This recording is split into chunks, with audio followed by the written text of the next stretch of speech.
A lot of confusion and worry and hand-wringing and freakouts and all sorts of things on the right side of the political ledger in this country because of Donald Trump. Club for Growth is against him. Heritage Foundation is against him. All these right-wing neocons are trying to organize. They're writing to each other. They're writing these lengthy, very erudite, kind of university graduate school level opinion pieces to each other back and forth. They're posting them in their organs. By that I mean their magazines or newspapers or online sites. Of course, Trump never reads anything like that, nor do most of the Republicans, the deadheads who are voting for this or supporting this half-ass. But it's very interesting to watch. They're losing their minds, these right wingers. And the television people, they have this wide-eyed wonder look on their faces now, like, how did this happen? Why is this continuing to go on? You know, one way to bring a lot of it to a stop, really, would be to stop inviting Trump on as a guest. And the only time to cover his event is, well, you don't cover it. He's got nothing to say. This is the thing that is so stunning to me, that television, the TV monitor, the people in television, they know that Donald Trump, so to speak, has blown his wad. There's nothing more for him to say. It's all repetitious. Now, that's one of the keys to advertising: repetition and irritation.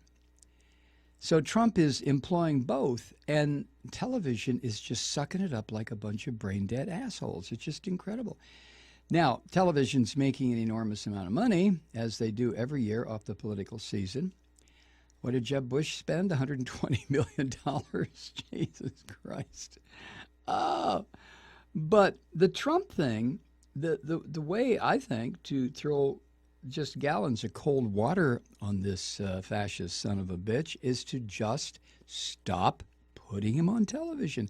I know that would upset Joe Scarborough. Jesus, he's a regular on that show. But why have him on these programs? He was on Face the Nation, for God's sake. I mean, whew. And again, as far as his Hitler-esque rallies are concerned, why send a camera crew? I mean, really, what difference does it make? All right, you can send a camera crew to get some video to play later, but the way television is doing it right now, they will have, every time Trump's going to speak, they have a little box down in the corner of the screen. I don't care what they're doing. You know, famine, death, disease, earthquakes, the moon is collapsing, comets heading for Earth. Doesn't make any difference. Down in the right-hand corner, the little box with an empty podium with all the flags behind it, Trump to appear any moment. And then soon as this miserable son of a bitch walks out on stage, whoom, they go full screen. Doesn't make any difference what they were talking about or to whom they were talking.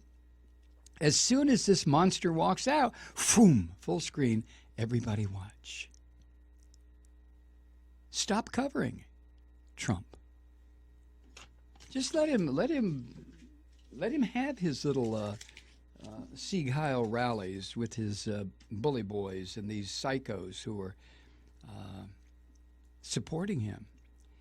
If you want to see something very interesting, the videos are frightening in and of themselves. But take a look at some of the still pictures that you might find online of the crowds behind Trump or in the audience, and look at their faces, look at their eyes, look at their arms and their fists.